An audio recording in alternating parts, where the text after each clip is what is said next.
5 gram silver coin பார்த்தீங்கன்னா நம்ம ஃபாலோவர்ஸ்க்காகவே Deepavali ஆஃபராக mobile வாங்குற எல்லா கஸ்டமருக்கும் காம்ப்ளிமெண்ட்ரியாக கொடுத்துட்ருக்கோம். இந்த ஆஃபர் வேலிடிட்டி பார்த்தீங்கன்னா தீபாவளி வரையும் இருக்குது. இது 1ஆம் தேதி ஆஃபராக பார்த்தீங்கன்னா Samsung Galaxy S22 ultra 12GB RAM 256GB memory இருக்கிறது.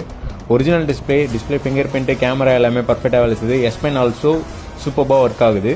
அவுட்லுக் மட்டும் ஆவரேஜ் கண்டிஷன் இருக்குது. இது நம்ம கொடுக்குற ரேட் பார்த்தீங்கன்னா 30,000 தரும் வித் 5 கிராம் சில்வர் காயினோட தரும். வேணுன்றதும் ஸ்கிரீனில் தெரிய நம்பரை கான்டாக்ட் பண்ணுங்கள். பேன் இண்டியா கொரியர் எப்படி இருக்குது. தேங்க்யூ ஃபார் வாட்சிங்.